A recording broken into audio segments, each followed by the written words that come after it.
Hello and welcome. मैं आशीष गुप्ता आप सभी का एएफएस क्लासेस में स्वागत करता हूं। आज हम पढ़ने जा रहे हैं class 10th chapter 6 life process. इसमें हम सभी इंपॉर्टेंट पॉइंट्स को डिस्कस करेंगे, तो वीडियो को लास्ट तक देखिए ताकि आपको वीडियो अच्छे से समझ में आए। आइए वीडियो को स्टार्ट करते हैं। सबसे पहले हम पढ़ेंगे लाइफ के बारे में। Earth happens to be the only known planet having a life. There are beings who live, die, and become part of nature again. The living organisms can be differentiated from the inanimate entities on various parameters of life process. हम देखते हैं कि life केवल अर्थ पर ही exist करती है, बाकी किसी प्लेनेट पर अब तक कोई लाइफ नहीं मिली है। हमें यह भी पता है कि लाइफ स्टार्ट और एंड दोनों ही एक इम्पॉर्टेंट फंक्शन है, लेकिन हम लिविंग थिंग और नॉन लिविंग थिंग को डिफ्रेंशिएट कर सकते हैं बहुत सा पैरामीटर्स पर। इनका बेसिक क्राइटेरिया क्या देखते हैं आप? ग्रोथ और मूवमेंट।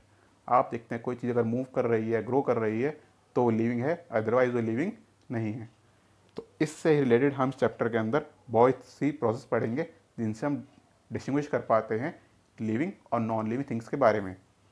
आइए पढ़ते हैं। Life process. Maintaining of living organism is essential even if they are moving, resting, or even sleeping. The process which together perform the function of maintenance of life are called as life process. हम देखते हैं कि कुछ functions ऐसे होते हैं, हम सो रहे हों, लेटे हों, या फिर हम चल रहे हों, कुछ भी काम कर रहे हों, लेकिन वो प्रोसेस अपने आप ही होती रहती है, जैसे न्यूट्रिशन, रेस्पिरेशन, ट्रांसपोर्टेशन या सर्कुलेशन, एक्सक्रिएशन। ये ऐसे प्रोसेस हैं, अगर आप सो भी रहे हो तब भी ये प्रोसेस चलती रहती है। आप सांस लेते रहते हो, आपका फूड डाइजेस्ट होता रहता है, आपको एनर्जी मिलती रहती है। तो ये सारी चीज़ें प्रोसेस होती रहती हैं, आप चाहें या ना चाहें। ये सारी शो करती हैं कि आप लिविंग हो, आप जिंदा हो। अब इन्हीं प्रोसेस को हम डिटेल में पढ़ेंगे। मैं आपको हिंट दे देता हूँ। न्यूट्रिशन के अंदर हम देखते हैं nutrition provide food for energy and for repair maintenance of cells. Nutrition क्या करता है? हमें सेल्स के अंदर जितनी भी एनर्जी चाहिए या उनमें कुछ डैमेज आ गया उन्हें रिपेयर करने के लिए जो प्रोटीन चाहिए, वो सभी कुछ कहाँ से मिलता है? न्यूट्रिशन से मिलता है। इसके बाद रेस्पिरेशन में क्या करते हैं हम? जितना भी फूड हमने अब्जॉर्ब किया है उसे ब्रेक करके उसे एनर्जी कन्वर्ट करना, वो किस में होता है? रेस्पिरेशन में। सर्कुलेशन का मतलब होता है जितनी एनर्जी बनी उन्हें डिफरेंट पार्ट्स तक पहुंचाना। जितने भी हमारी ऑक्सीजन है, एनर्जी है, वेस्ट मटेरियल है, सभी को एक सेल से दूसरी सेल तक ले जाने का काम कौन करता है? ट्रांसपोर्टेशन प्रोसेस के दौरान होता है। एक्सक्रीशन का मतलब जितना भी वेस्ट मटेरियल हमारी बॉडी के अंदर बना है टॉक्सिक, उसे बॉडी से रिमूव करना। अब हम देखते हैं दो तरह का ऑर्गेनिज्म होते हैं, यूनिसेलुलर और मल्टीसेलुलर। यूनिसेलुलर क्या होते हैं? जो सिंगल सेल द्वारा ये सारी प्रोसेस करते हैं, न्यूट्रिशन, एक्सक्रिएशन, ये सभी प्रोसेस एक ही सेल द्वारा होती है। जैसे अमीबा में, पैरामीशियम में, इन सभी में एक ही सेल द्वारा ये सारी प्रोसेस होती हैं। इन्हें कहते हैं यूनिसेलुलर। मल्टीसेलुलर के अंदर इन्हीं कामों करने के लिए वेल डेवलप्ड ऑर्गन्स होते हैं जिनके द्वारा different different function different different organs द्वारा किया जाता है, जैसे कि हमारे अंदर। अब हम पढ़ेंगे न्यूट्रिशन के बारे में।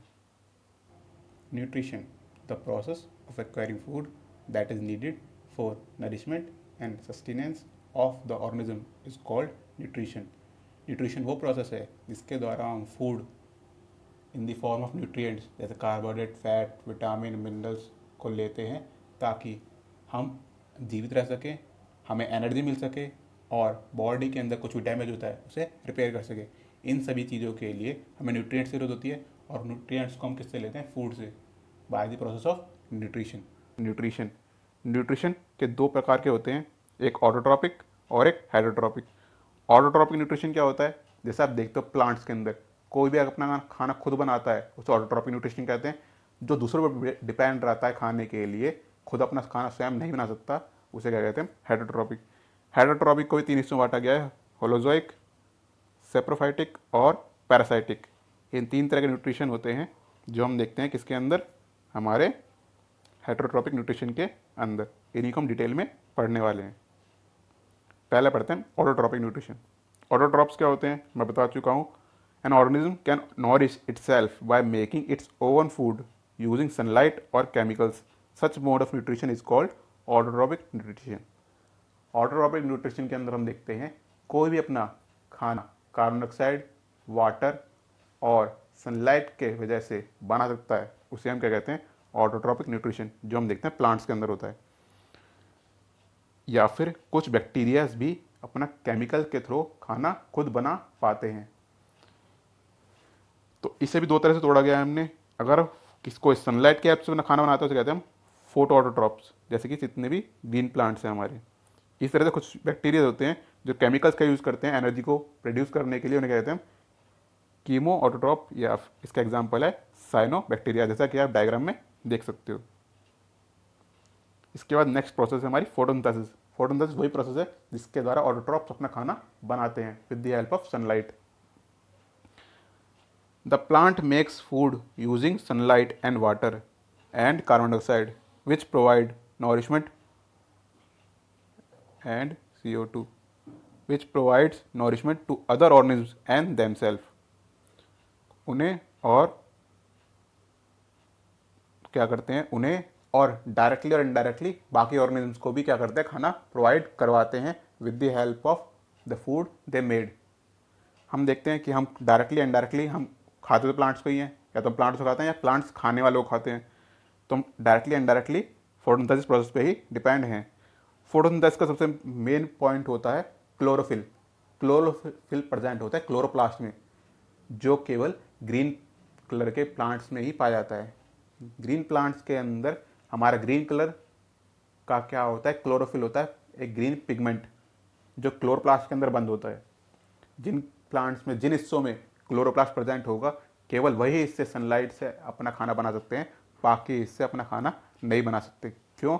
क्योंकि क्लोरोप्लास्ट क्या करता है, क्लोरोप्लास्ट के अंदर क्लोरोफिल प्रेजेंट होता है, ग्रीन पिगमेंट, जो क्या करता है, सन से आने वाली सनलाइट को केमिकल एनर्जी में कन्वर्ट कर देता है, यानी लाइट को अब्जॉर्ब करता है और उसे केमिकल एनर्जी में कन्वर्ट कर देता है। बाकी कोई पिगमेंट इस तरह का कार्य नहीं कर पाया। इसलिए आप देखते हो कि और कोई प्लांट जो ग्रीन कलर जिसमें ग्रीन पिगमेंट ना हो, वो फोटोसिंथेसिस द्वारा अपना खाना नहीं बना सकता। They are mostly found in under side of the leaf. ये लीफ के निचले हिस्से में पाए जाते हैं। हम डायग्राम के हेल्प से पूरा अच्छे समझेंगे। This light energy is use to split. इसी लाइट एनर्जी का यूज़ किया जाता है हाइड्रोजन और ऑक्सीजन को तोड़ने के लिए। द हाइड्रोजन दैट रिड्यूस, जो हाइड्रोजन प्रोड्यूस उसका करती है, वो कार्बन डाइऑक्साइड को रिड्यूस कर देती है, जिससे वो किसमें कन्वर्ट हो जाता है, कार्बोहाइड्रेट, जिसे हम ग्लूकोज की फॉर्म में एब्जॉर्ब करते हैं। ये प्रोसेस है, हम समझ लेते हैं होता क्या है इसमें। फोटोसिंथेसिस की एक रिएक्शन होती है जिसमें 6 मॉलिक्यूल ऑफ CO2 यानी कार्बन डाइऑक्साइड रिएक्ट करते हैं 6 मॉलिक्यूल ऑफ वाटर। सनलाइट के प्रेजेंस में और क्लोरोफिल के प्रेजेंट में हमारा बनता है शुगर, जिसका फॉर्मूला क्या होता है, C6H12O6, प्लस साथ में क्या बनता है, ऑक्सीजन, जो एनवायरनमेंट को मिल जाता है। यानी प्लांट्स हमारे लिए दो चीज़ों की जरूरी है, एक तो फूड के लिए, दूसरा ऑक्सीजन के लिए भी। फोटोसिंथेसिस के दौरान प्रोसेस क्या होती है, सन से आने वाली सनलाइट हमारी क्या करती है, क्लोरोफिल युक्त जो पत्तियाँ होती हैं उन्हें अब्जॉर्ब कर लेती हैं। पत्तियों में क्लोरोफिल सबसे ज़्यादा होता है। ऐसा नहीं क्लोरोफिल केवल पत्तियों में होता है, बाकी हिस्सों में भी होता है, लेकिन सबसे ज़्यादा मात्रा में क्लोरोफिल कहाँ पाया जाता है, हमारे लीव्स में। इसलिए इसे लीव्स को किचन ऑफ द प्लांट भी कहते हैं। क्लोरोफिल क्या करता है, अब्जॉर्ब कर लेता है सनलाइट को, कन्वर्ट करते हैं केमिकल एनर्जी में। वो एनर्जी जो रूट से आने वाला वाटर है और जो हमारा स्टोमेटा की हेल्प से हमारे कार्बन डाइऑक्साइड आती है पत्तियों में, उन दोनों को ही क्या करता है, यूज़ करता है प्रोड्यूस करने के लिए हमारा स्टार्च। जो वाटर आया उसे तोड़ देता है हाइड्रोजन और ऑक्सीजन में, हाइड्रोजन और ऑक्सीजन में तोड़ देता है। जो हाइड्रोजन थी वो जुड़ जाती है CO2 के साथ, वो CO2 के साथ जुड़ जाती है और बनाती है हमारे स्टार्च। वही क्या बनाती है, फिर हमारा स्टार्च बना देती है। और जो ऑक्सीजन होती है वो स्टोमेटा द्वारा ही वापस एनवायरनमेंट में आ जाती है। स्टार्च टेस्ट हम देखते हैं, एक प्लांट लेते हैं, उसके ऊपर हम क्या करते हैं, एक लीफ के ऊपर एल्यूमिनियम फॉइल या ब्लैक पेपर से उसे कवर कर देते हैं ताकि उस पोर्शन पर सनलाइट ना पड़ पाए। कुछ दिन तक उसे ऐसे ही रहने देते हैं। फिर उस लीफ को प्लांट से अलग करते हैं, स्ट्रिप को हटाते हैं और उसे नॉर्मल वाटर में बॉईल करते हैं। देन उसे अल्कोहल के अंदर रख के बॉईल करते हैं ताकि उसके अंदर जितने क्लोरोफिल प्रेजेंट है वो सब रिमूव हो जाए। फिर उसे पेट्री डिश में रखते हैं और उसके ऊपर आयोडीन की बूंद डालते हैं। जिस हिस्से पर स्ट्रिप था उस हिस्से पर सनलाइट ना पड़ने की वजह से उस जगह पर स्टार्च नहीं बन पाया, लेकिन बाकी जगह पर स्टार्च बन गया, जिससे उसका कलर लीफ का ब्लू ब्लैक हो गया। ब्लू ब्लैक कलर शो करता है प्रेजेंस ऑफ स्टार्च। तो आयरन डालने पर हमारा अगर लीफ ब्लू ब्लैक हो जाता है, इसका मतलब उस जगह पर उस पर स्टार्च प्रेजेंट था। स्टेप्स क्या होते हैं जो आपसे पेपर में पूछे जाते हैं कि फोटोसिंथेसिस के दौरान स्टेप्स क्या थे? Absorption of light energy by chlorophyll, chlorophyll light को अब्जॉर्ब करे। Conversion of light energy to chemical energy, light energy को केमिकल एनर्जी कन्वर्ट करना और उसी केमिकल एनर्जी को यूज़ करना। Splitting of water molecule into hydrogen और ऑक्सीजन, उनको हाइड्रोजन ऑक्सीजन में तोड़ना। लास्ट में reduction of carbon dioxide to carbohydrate, जो हाइड्रोजन होती है वो कार्बन डाइऑक्साइड में जुड़ जाती है और क्या बना देती है? कार्बोहाइड्रेट बना देती है। इसे ही कहते हैं रिडक्शन। गैस कौन सी यूज़ होती है? कार्बन डाइऑक्साइड जो हम यूज़ करते हैं, और रिलीज कौन सी गैस होती है? ऑक्सीजन। सोर्सेज क्या हैं हमारे? लैंड प्लांट्स तो कार्बन डाइऑक्साइड लेते हैं एयर से with the help of stomata. वहीं एक्वाटिक प्लांट्स वाटर में जो डिजॉल्व CO2 है उसे अब्जॉर्व कर लेते हैं। वाटर और मिनरल्स रूट की हेल्प से सॉइल से ले लिया जाता है। Stomata, stomata are pores on the leaves that help in exchange of gases. हमने देखा है CO2 और ऑक्सीजन, CO2 का यूज़ करने के लिए लेना और ऑक्सीजन को रिलीज करना, दोनों किसके द्वारा होता है? स्टोमेटास के द्वारा। हमारे लीव्स के अंदर स्मॉल पोर्स होते हैं जिन्हें हम स्टोमेटास कहते हैं। ये इसको घिरे होते हैं हमारे गार्ड सेल से। ये बीन शेप शेल्स दिख रही हैं आपको, ये क्या होती हैं? Guard cells. इसी के अंदर क्लोरोफिल, आपको ग्रीन डॉट दिख रहे हैं, ये सारे क्या है? हमारे क्लोरोफिल या क्लोरोप्लास्ट। ये क्लोरोप्लास्ट क्या करते हैं? इसके अंदर क्लोरोफिल प्रेजेंट होता है। ये गार्ड सेल क्या करती हैं? पोर्स को, ये तो बीच में दिख रहा है पोर्स, इसे कहते हैं स्टोमा। स्टोमा को ओपनिंग और क्लोजिंग दोनों किस पे डिपेंड करती है? गार्ड सेल पे। और इनको भी यूज़ कौन करता है? वाटर। अगर इस इन्हीं के अंदर वाटर कंटेंट ज़्यादा हो जाएगा तो ये क्या होंगे? पोर्स, गार्ड सेल ओपन हो जाती हैं और पोर्स ओपन हो जाते हैं, जिससे क्या होता है? वाटर इवेपोरेट हो जाता है। अगर वाटर का अमाउंट कम हो जाता है तो ये बंद हो जाते हैं और इवेपोरेशन रुक जाता है। जैसे कि आप देख रहे हो गार्ड सेल बंद हो गए तो हमारा जो बीच का पोर था वो बंद हो गया, तो इवेपोरेशन भी बंद हो जाता है। तो इसके द्वारा इवेपोरेशन होता है, यानी एक्स्ट्रा अमाउंट ऑफ वाटर का रिलीज होना क्या कहलाता है? ट्रांसपिरेशन। फंक्शन ऑफ स्टोमेटा क्या थे? स्टोमेटा का फंक्शन क्या है? पहला, एक्सचेंज ऑफ गैसेस, जो हमने देखा।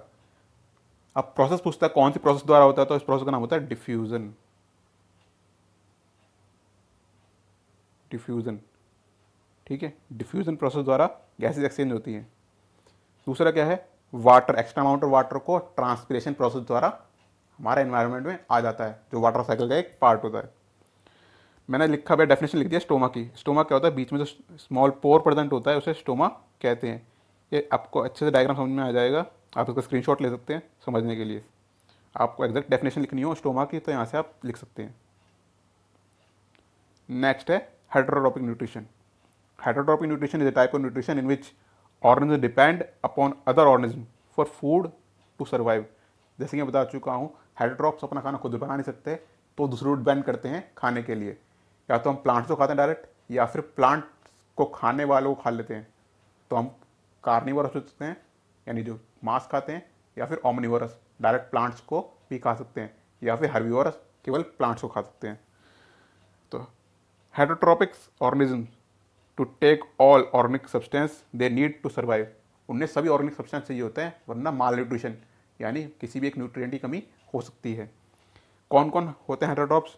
Animals, fungi, non phototropic plants जैसे पिचर प्लांट, और हेटेरो हमारे क्या होते हैं? सभी के हैं हेटेरोट्रॉप्स के एग्जाम्पल हैं। सबसे पहले हम पढ़ चुके हैं 3 तरह के होता है हेटेरोट्रॉप। पहला क्या होता है हमारा? Saprophytic nutrition. सैप्रोफाइटिक न्यूट्रिशन के अंदर हम देखते हैं कि some organism feed on dead and decaying organic matter, this mode of nutrition is called saprophytic nutrition. इसमें क्या होता है? ऑर्गेनिज्म क्या करते हैं? जो डेड या डिके, जो मरे हुए जीव जंतु हैं या प्लांट्स हैं, उनको खाते हैं, उन्हें क्या कहते हैं? हम सैप्रोफाइट्स कहते हैं। ये क्या करते हैं, फूड को पहले ही एंजाइम रिलीज करके बाहर ही डाइजेस्ट कर लेते हैं। एंजाइम्स क्या होता है, एक प्रकार का प्रोटीन होता है जो बायोकैटलिस्ट का काम करता है, जो फूड को डाइजेस्ट करने में हेल्प करता है। तो एंजाइम को रिलीज करते हैं जो फूड को डाइजेस्ट करता है, फिर डाइजेस्ट फूड को खा लेते हैं। यानी फूड को पहले बाहर डाइजेस्ट करते हैं फिर अब्जॉर्व करते हैं। इसके एग्जाम्पल्स क्या है, हमारे डिफरेंट टाइप ऑफ फंजाई, जैसे कि हमारा मशरूम एक फंजाई है, या फिर ब्रेड मोल्ड, बहुत सारी फंजाइज होती हैं जो क्या करती हैं, सेप्रोफाइटिक न्यूट्रिशन करती हैं। इसके बाद नेक्स्ट हमारा पैरासाइटिक न्यूट्रिशन। पैरासाइट्स आपको पता ही है कि क्या करते हैं, जो दूसरों के साथ रहकर बेनिफिट लेते हैं, किसी होस्ट सेल के साथ रहकर या होस्ट ऑर्गेनिज्म के साथ रहकर उससे बेनिफिट लेते रहते हैं, उसको नुकसान पहुंचाते हैं और खुद बेनिफिट लेते रहते हैं। The organism obtain food from the body of another living और होस्ट। ये दो तरह का होता है। एंडोपैरासाइटिक, एंडोपैरासाइट्स क्या होते हैं, parasite live inside the body of host. जैसे हमारे पेट के अंदर कीड़े, इंटेस्टाइन में कीड़े पाए जाते हैं ना, वो सारे क्या हैं, हमारे एंडोपैरासाइट्स। जैसे टैप वॉर्म, राउंड वॉर्म, ये सारी इसके एग्जाम्पल हैं। इसके बाद है हमारा एक्टोपैरासाइट। एक्टोपैरासाइट्स क्या होते हैं, एक्टोपैरासाइट्स क्या होते हैं हमारे, जो हमारे आउटसाइड यानी इस बॉडी की सर्फेस पे पाए जाते हैं, not inside, outside of the host. जैसे कि हमारे जू होती हैं या जौंक है, जैसे लीच, ये सारे क्या हैं, हमारे एक्टोपैरासाइट्स हैं। हमारा लीच एक्टोपैरासाइट है। एस्केरिस जो मैंने बताया एक राउंड वॉर्म है, ये भी क्या है, एंडोपैरासाइटिक है। कसकटा, अमरबेल किसी और पेड़ के साथ लिपट कर उसका न्यूट्रिशन लेती रहती है और ग्रो करती रहती है, तो ये भी क्या है, हमारा पैरासाइटिक न्यूट्रिशन शो करती है। इसके बाद थर्ड है होलोजोइक न्यूट्रिशन। होलोजोइक का मतलब क्या होता है, खाने को अंदर ले जाकर फिर पचाना। तो organism mostly animals take in food whole and then digest it into smaller particles with enzymes. तो खाने को खाकर अंदर ले जाकर फिर एंजाइम की हेल्प से उसे पचाते हैं। इसके example amoeba, paramecium, animals, human beings, ये सभी इसके एग्जांपल्स हैं। स्टेप्स क्या क्या होते हैं, सबसे पहले हमारा क्या है, इंजेशन। इसके अंदर क्या होता है, फूड को लेना। फिर डाइजेशन, जो फूड के बड़े पार्टिकल्स हो ना छोटे पार्टिकल्स में तोड़ देना अब्जॉर्बल फॉर्म में, इससे हम अब्जॉर्व कर सकें। थर्ड है अब्जॉर्व कर लेना फूड को, जो डाइजेस्ट फूड उसे अब्जॉर्व कर लेना। इसका एसिमिलेशन, जिस भी पार्ट को उसकी ज़रूरत है उस पार्ट तक उस फूड की एनर्जी को पहुंचाना। उसके बाद इजेशन, जितना वेस्ट बचेगा उसको शरीर से बाहर निकाल देना। Nutrition and amoeba. अमीबा के अंदर न्यूट्रिशन कैसे होता है, amoeba holozoic mode of nutrition करता है, हमने पढ़ चुका एग्जाम्पल है। इसकी बॉडी फ्लेक्सिबल होती है, अमीबा की शेप इस तरह से होती है, तो ये इसकी बॉडी फ्लेक्सिबल होती है, ये अपनी शेप कैसे भी चेंज कर सकता है। तो इसकी बॉडी पे ना इस तरह के सूडोपोडिया होते हैं, यानी बॉडी के अंदर क्या करते हैं, इस तरह के सूडोपोडिया बना लेता है, ये सूडोपोडिया है। तो सूडोपोडिया में क्या करता है, कोई भी खाना आएगा उसे ट्रैप कर लेगा, कोई भी खाना आएगा उसे क्या कर लेगा, ट्रैप कर लेगा। इस प्रोसेस को कहते हैं हम फाइगोसाइटोसिस। द इनगल्फ फूड, जो फूड उन्हें इनगल्फ किया है वो अंदर फूड वैक्यूल्स होता है उसमें चला जाता है। यहाँ पे एंजाइम्स होते हैं, वो फूड को डाइजेस्ट करते हैं। जो डाइजेस्टेड फूड होता है वो साइटोप्लाज्म में पूरे फैल जाता है, और जो वेस्ट मटेरियल होता है वो किसी सरफेस द्वारा बाहर निकाल दिया जाता है। As the food vacuoles passes through the cytoplasm, the digestive absorbal and assimilation takes place. When the food vacuoles open to outside, digestion of the undigested food takes place. इसका डायग्राम बहुत बार paper पूछा जाता है, तो मैं आपको diagram से बताता हूँ। सबसे पहले क्या होता है, हमारा अमीबा है, उसने अपनी शेप चेंज करी, सूडोपोडिया बनाए। सूडोपोडिया का दो काम होते हैं, एक तो मूवमेंट, अमीबा इससे मूव करता है, और दूसरा फूड को इनगल्फ, फूड को पकड़ने, ट्रैप करने के लिए। फूड को ट्रैप किया, फूड को ट्रैप करने के बाद उसको क्या किया, फूड वैक्यूल में बंद कर लिया। फूड वैक्यूल के अंदर क्या था, एंजाइम्स है, जिसने क्या करा, उसे डाइजेस्ट करना शुरू कर दिया, यानी फूड डाइजेस्ट हुआ है। अब ये पूरा बन जाएगा साइटोप्लाज्म में, इसे क्या कहते हैं, एसिमिलेशन। जैसे हम फोर्थ स्टेप में देख पा रहे हैं, एसिमिलेशन हुआ, और लास्ट पार्ट में जितना भी सरफेस पे वेस्ट मटेरियल आया और सरफेस द्वारा उसे बाहर निकाल दिया, इसे कहते हैं इजेशन। तो ये 5 स्टेप होते हैं, जितने भी होलोजोइक हम पढ़ेंगे सभी के अंदर क्या होता है, ये 5 स्टेप फॉलो होते हैं। नेक्स्ट और एक और इम्पॉर्टेंट है पैरामीशियम। पैरामीशियम के अंदर भी क्या होता है, होलोजोइक मूवमेंट होता है। इसके अंदर क्या होता है, एक पर्टिकुलर ओपनिंग होती है, इसे क्या कहते हैं हम, ओरल ग्रूव, इसे माउथ भी कह सकते हैं इसका, पैरामीशियम का। इसके द्वारा ही फूड को इनगल्फ करता है। अब इसकी बॉडी पर क्या होते हैं, इस तरह की बॉडी होती है, इस पर क्या होता है, छोटे छोटे हेयर्स होते हैं, उसे क्या कहते हैं हम, सीलियाज। सीलिया की हेल्प से क्या होता है, जो ग्रूव होता है यानी जो उसकी ओपनिंग है वहाँ तक इसे खाने को लाते हैं, खाना अंदर जाता है, वही फूड वैक्यूल के अंदर ट्रैप होगा, ट्रैप होने के बाद फूड डाइजेस्ट होगा, फिर हमारा साइटोप्लाज्म फैल जाएगा, साइटोप्लाज्म फैलने के बाद फूड का एसिमिलेशन होगा, और जो वेस्ट मटेरियल होगा, अब वेस्ट मटेरियल निकालने के लिए इसका होता है एनल पोर। तो इसी एक पर्टिकुलर पोर होता है, इसे कहते हैं एनल पोर, उसके द्वारा ये फूड को बाहर निकाल देता है। इसलिए इसका मतलब इसके बाद फूड लेने के लिए भी क्या है, ओरल ग्रूव है, और फूड निकालने के लिए एनल पोर होता है। इसे भी डायग्राम समझते हैं। आप देखोगे ये क्या है, ओरल ग्रूव, और ये क्या है, एनल पोर। फूड आया सीलियास की हेल्प से, सीलियास क्या है, लेते लेते यहाँ तक लाया गया, ओरल ग्रूव से अंदर गया, फूड वैक्यूल में ट्रैप हुआ, फूड वैक्यूल से डाइजेस्ट हुआ, एसिमिलेट हुआ, जो वेस्ट मटेरियल हो गया वो एनल पोर द्वारा बाहर निकाल दिया गया। आएंगे nutrition in human beings. The human digestive system comprises of alimentary canal and associated digestive glands। Human digestive system के अंदर दो चीज़ें होती हैं, एक तो एलिमेंट्री कैनाल जो माउथ से स्टार्ट होती है और एनस पे ख़त्म होती है, दूसरा होता है एसोसिएटेड ग्लैंड्स जिसमें ग्लैंड्स जुड़ी होती हैं जिनसे सॉल्ट्स और एंजाइम रिलीज होते हैं जो डाइजेशन में हेल्प करते हैं। तो जब हम जान लेते हैं कि कौन कौन से पार्ट्स हैं जो डाइजेशन में पार्टिसिपेट करेंगे हमारी बॉडी के। फिगर में देखते हैं। सबसे पहले है माउथ। माउथ में क्या होता है, हमारा बकल कैविटी यानी हमारे टीथ्स। टीथ का काम क्या होता है, हमारे जो फूड हम ले रहे हैं लार्ज क्वांटिटी के यानी बड़े साइज़ के, उनको ग्राइंड करके चू करके उन्हें स्मॉल क्वांटिटी में तोड़ देना। इसके साथ ही क्या होते हैं, सलेवरी ग्लैंड्स होती हैं, जैसा आप देख पा रहे हो 3 तरफ जगह प्रेजेंट होती है, पैरोइडिड, सबलिंगुअल और सबमैंडिबुलर। ये तीनों क्या करती हैं, सलाइवा रिलीज करती हैं जो कि टंग के हेल्प से फूड के साथ मिक्स हो जाता है, और एक बॉल लाइक स्ट्रक्चर जाता है, हम कहते हैं बोलस। ये एंटर करता है फेरिंग्स के अंदर, फिर एंटर करता है ईसोफेगस में। ईसोफेगस के अंदर होता है पैरासिटैटिक मूवमेंट, यानी हमारा क्या होता है, आप टूथपेस्ट देखते हो ना, एंड में क्या होता है, आप दबा के टूथपेस्ट को बाहर निकालते हो, इस तरह से क्या होता है, रिदमिक कॉन्ट्रैक्शन होता है मसल्स के बीच में, जिससे क्या होता है ईसोफेगस के अंदर धीरे धीरे खाना मूव करता हुआ स्टमक तक पहुंच जाता है। स्टमक डायग्राम के जस्ट नीचे प्रेजेंट होता है।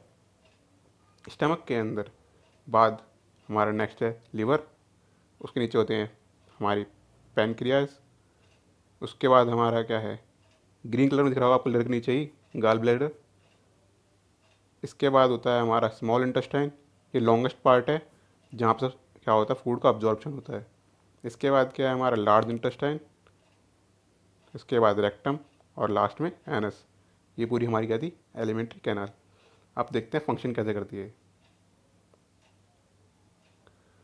जैसे मैं बता चुका हूँ, माउथ के अंदर क्या होता है, सलाइवा रिलीज होता है।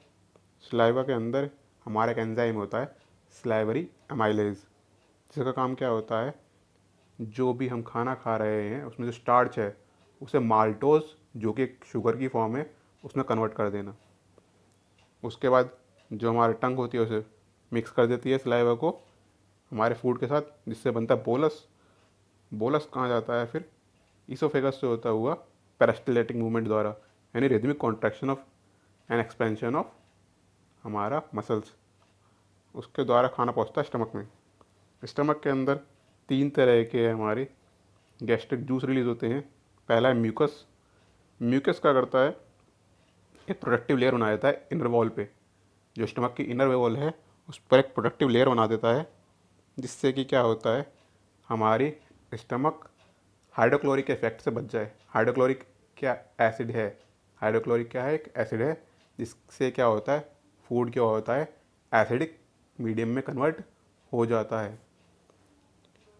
अब HCl क्या करता है, 2 काम होते हैं HCl के, एक तो फूड को एसिडिक करना, दूसरा काम करता है बैक्टीरियाज को मारना। एसिडिक करना ही क्यों पड़ता है फूड को, क्योंकि जो हमारा एंजाइम रिलीज होगा पेप्सिन, वो क्या करता है, केवल एसिडिक मीडियम में ही काम करता है, और उसका काम क्या होता है, प्रोटीन को डाइजेस्ट करना, वो प्रोटीन को ब्रेक डाउन कर देता है। अच्छा, एंजाइम्स होते क्या हैं, enzymes are proteins which act as a biocatalyst and help in digestive food. Enzymes protein से होते हैं जो काम करते हैं एज ए बायोकैटलिस्ट, एक कैटलिस्ट ये जो बायोलॉजिकल प्रोसेस में काम आते हैं, ये हेल्प करते हैं फूड को डाइजेस्ट करने में। तो पेप्सिन एक एंजाइम है। इसके बाद खाना आता है डिओडिनम से होता हुआ स्मॉल इंटेस्टाइन में। स्मॉल इंटेस्टाइन के अंदर क्या होता है, जो फूड एसिडिक हो चुका था उसे वापस अल्कलाइन करने के लिए लिवर से रिलीज होता है बाइल जूस।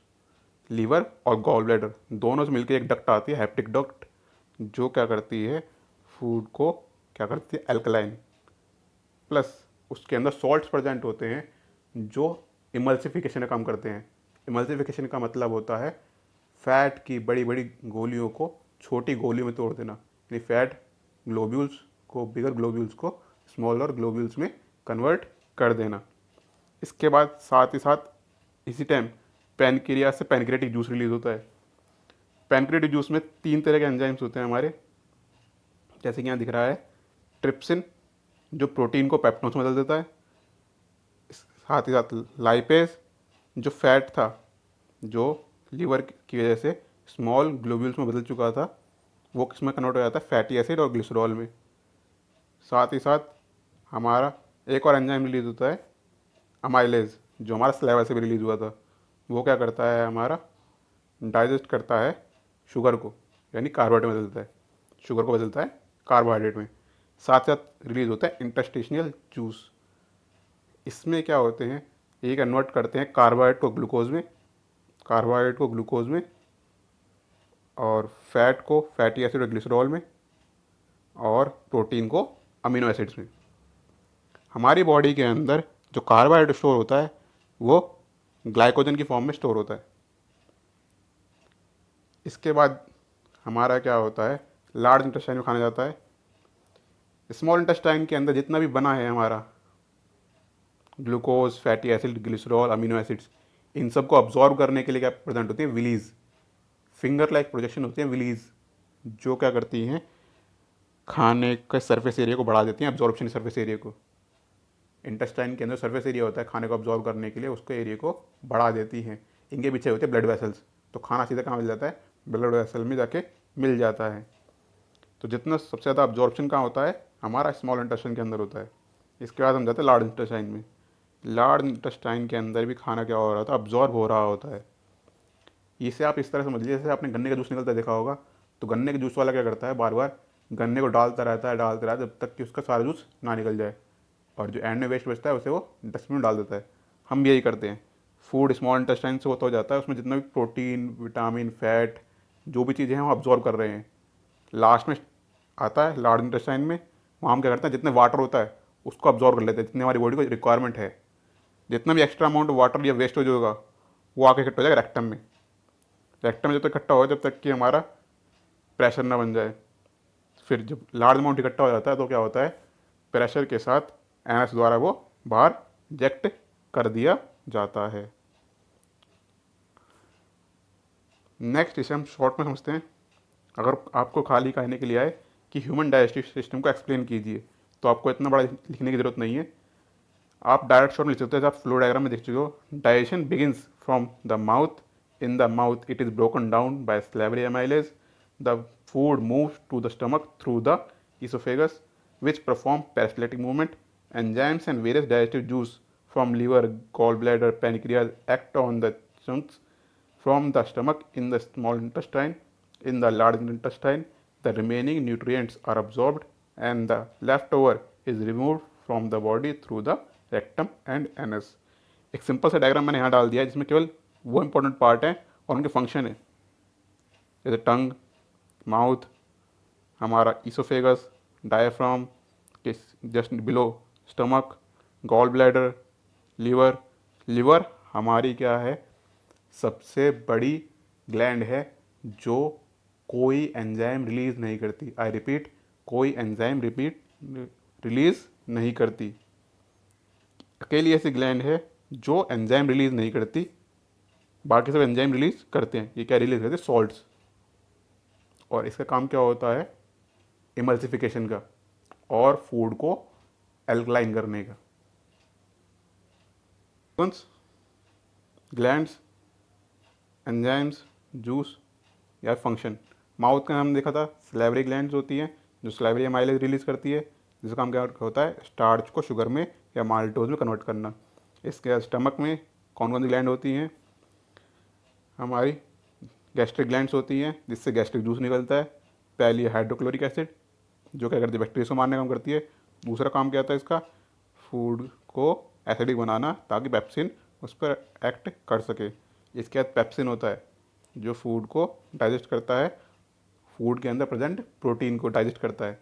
इसके बाद म्यूकस वो क्या करता है, एक लेयर बनाता है इनर लाइनिंग पे ताकि एसिड से हमारा फूड बचा रहे, हमारा स्टमक बचा रहे। इसके बाद स्मॉल इंटेस्टाइन है। स्मॉल इंटेस्टाइन के अंदर लीवर से आता है बाइल जूस जो एल्कलाइन करता है और साथ ही साथ इमल्सिफिकेशन यानी लार्ज फ्लैट मॉलिक्यूल्स को स्मॉल फैट ग्लोब्यूल्स में तोड़ देता है। इसके बाद पेनक्रियास और पेनक्रियाटिक जूस, उसमें 3 तरह के एंजाइम्स होते हैं, अमाइलेज, ट्रिप्सिन और लाइपेज। अमाइलेज का काम क्या होता है, कार्बोहाइड्रेट को ग्लूकोज में तोड़ना। ट्रिप्सिन का काम क्या होता है, प्रोटीन को अमीनो एसिड में। और लाइपेज का काम क्या होता है, जो फ्लैट ग्लोब्यूल्स थे उनको फैटी एसिड और ग्लिसरॉल में कन्वर्ट कर देना। उसके बाद यहाँ विलीज अब्जॉर्ब करती हैं, लार्ज इंटेस्टाइन के अंदर विलीज होती हैं जो अब्जॉर्ब करती हैं और लास्ट में एनएस से एक्सक्रिएट हो जाता है। मेन पार्ट्स कौन से हैं और उनके फंक्शन क्या है। एलिमेंट्री कैनाल्स मैंने बताया था कहाँ से स्टार्ट होती है, माउथ, फिर oesophagus, stomach, small intestine, large intestine. Peristaltic movement क्या होता है, रिड्यूसिंग कॉन्ट्रैक्शन जिससे फूड आगे की तरफ मूव करता है। स्पिंचर क्या होता है, स्पिंचर होता है हर पार्ट के एंड में एक स्पिंचर होता है जो केवल कुछ अमाउंट को ही आगे जाने देता है, कंप्लीटली फुल अमाउंट को आगे जाने नहीं देता, वरना एक साथ सारा खाना इंटेस्टाइन में चला जाएगा। इसलिए स्टमक से धीरे धीरे खाना हमारा इंटेस्टाइन में जाता रहता है with the help of duodenum. तो वहाँ पे एक स्पिंचर होता है, कहते हैं स्पिंचर मसल या स्पिंचर ऑफ स्टमक। विलीज का काम क्या होता है, अब्जॉर्प्शन एरिया को बढ़ाना। फिंगर लेग पोजीशन होती है, स्मॉल इंटेस्टाइन के अंदर फूड अब्जॉर्ब होता है और लार्ज इंटेस्टाइन के अंदर वाटर अब्जॉर्ब होता है। आई होप आप सभी को वीडियो समझ में आई होगी, पसंद आई होगी। तो वीडियो को लाइक कीजिए, शेयर कीजिए, चैनल को सब्सक्राइब कीजिए, बेल आइकन को प्रेस कीजिए ताकि आपको आगे आने वाली वीडियोज़ की नोटिफिकेशन मिलती रहे। Thank you.